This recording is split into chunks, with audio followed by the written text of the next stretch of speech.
Our next guest has been writing about Donald Trump for decades. He's an author and the host of WNYC Studio 360 radio show. He's written for New York Magazine, The New Yorker, and Time Magazine. But most seminally, he's one of the founders of the legendary Spy magazine, which Donald Trump once lovingly called a piece of garbage.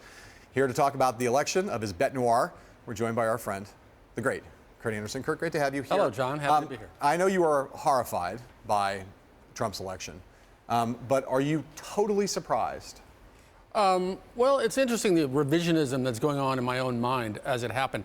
I'm not as totally surprised as many people because I didn't think it was as beyond possibility as everyone else did.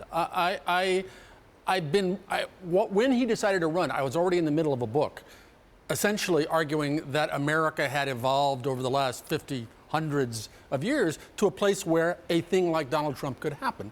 The lack of care for empirical reality, for instance, sort of teed us up to elect a person like Donald Trump. So I can't pretend like, yeah, I saw it coming, but I can't say I was shocked either. When you think back to the Donald Trump that you covered at Spy back in the day, the 1980s, early 90s Donald Trump, forget about the campaign Donald Trump, because it seems to me the campaign Donald Trump and that Donald Trump are different. There's some things that are really similar, other things that are quite different. Yes. What kind of Donald Trump do you expect now on the basis of what you've known about Trump over the course of a longer time frame than a lot of people who've only been focused on him for a year? The thing that always struck me and amazed me about Donald Trump as his central proposition humanly was his need for attention, this pathological need for as much attention as possible for whatever reason under any circumstance. Well, President of the United States, that's about as much attention as you can get. So will he now become a happy and fulfilled person? I don't think so, because I also think he has a large hole in his soul that will not be filled up by the constant attention of being president. So what can we expect? I think we can expect a guy who doesn't know what he's doing for the first time. Apart from he's used to attention and he's used to deference. Presidents get both of those, but he's not used to governing. He's not used to the consensus, listen to a lot of different opinions and figure that out. He's not used to the having hundreds of thousands of people working for him. He's not used to, as a New York business person, he ran a pretty tight ship in terms of people not leaking, talking publicly about dirty laundry. Well, that can't happen. So it's going to be a very different thing for him. You still maintain that he has unusually short fingers, right? Absolutely. And that he said bigly, but yeah. Impressionistically, as you've dealt with around the New York area, liberals, Hillary Clinton supporters, Democrats, where are they, again, sort of impressionistically, regarding adjusting to the notion of President Trump? Well, like all trauma and horror, there's a half-life, and I think people are coming to grips with it. I think there are interesting arguments going on among the liberal elite, in which I spend a lot of time, over should we keep calling every Trump voter a racist or not, for instance, and those kinds of discussions and debates. But there's also, I will say, a great eagerness among Hillary voters, among Democrats, among liberals, and not just young ones, to become engaged politically in a way that people haven't been beyond, sharing things on Facebook. I mean, creating new entities and joining old entities. So that seems like a real thing to me. That people are signing up to, for the resistance, quote unquote. So now, in your capacity as expert Trumpologist, you agree with me? He cares about what elites in New York think about him. It's not just he likes attention. He wants Kurt Andersen to think, wow, Trump's awesome, right? Specifically, he wants me to think that. Yeah. No, he does care about what elites think. And of course, they've never accepted him. And so to me, one of the stories of Donald Trump for the last 30, 40 years in New York City is this bridge and tunnel borough guy who has, despite his wealth, despite his success, despite it all, has never really been able to crack the elite. And he feels that contempt and will continue to feel that contempt. And indeed, the fact that voters in Michigan and Indiana and Alabama felt his feeling of that contempt of the elite is one of the reasons they thought, oh, he's like me, only he's got $1 billion and a hot wife.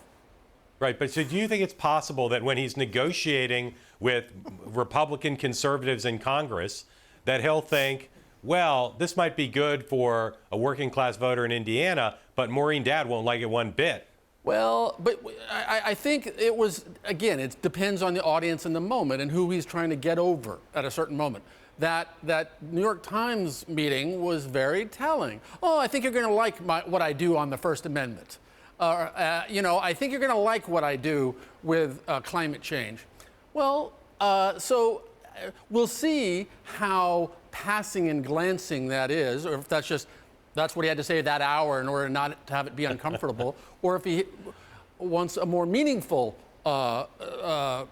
affirmation from the elite, which he could get, which if he were smart enough, he wouldn't have to do that much to make plenty of people, you, John, me, all of the elite, say, I'm surprised. He really did do this big infrastructure thing, and he didn't do this crazy Constitution-busting thing.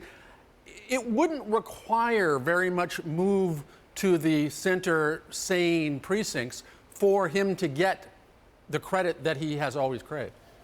What do you think about what people think about Hillary Clinton at this point? I mean, and how much? I mean, if I were a partisan Democrat, I would be enraged at the Clinton campaign and at the ways in which they failed in some really basic, fundamental political tasks, like the idea that Hillary Clinton decided not to ever visit Wisconsin, and that was a state she lost. That this was an eminently defeatable opponent, that somehow she managed to screw up and lose states like Pennsylvania, like Ohio, like Michigan, like Wisconsin, like Iowa, that Democrats have won for years, so cycle after cycle. I don't detect as much rage about that as I expect or expected. Well, and to lose them, I mean, if she'd won, she lost Pennsylvania, Michigan, and Wisconsin by a total of 80,000 votes. 80,000 votes. She wins those three states, she'd be president. So, although, I mean, beyond a certain, pretty small group of professional or quasi-professional Democrats, like, really, how much time are you going to spend thinking, the get out the vote thing was bad, or she should have gone to Michigan more? It's over. It's like saying, we got in this accident and I lost my legs and I'm paralyzed. But if we'd only, we could have avoided. Okay. The trauma is too great, I think, to get into the weeds of recrimination. Okay, so if you're not going to blame, if you're a Democrat, you're not going to blame Hillary Clinton.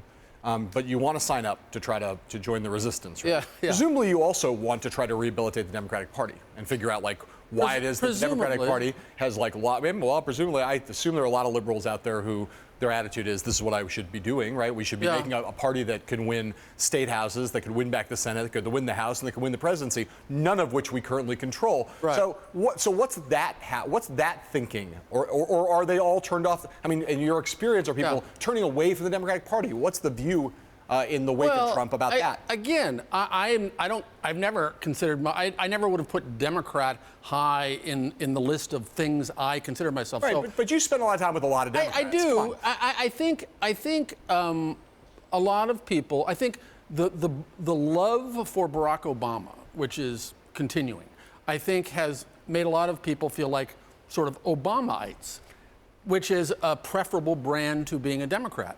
I think to the degree, at least the Democrats I knew, I mean, yeah, sure, I knew some enthusiasts for Hillary, but not that many. I think a lot of them felt, I'm a Democrat to the degree I'll vote for Hillary, but leave me out of it beyond that.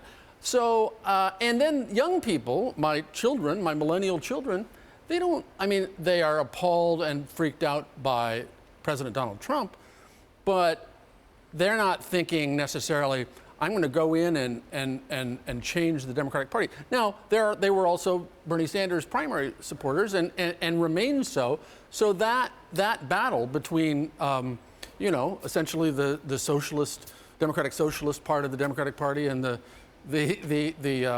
Mnuchin part of the Democratic Party, the regular centrist Wall Street part, will be ongoing. But I don't feel.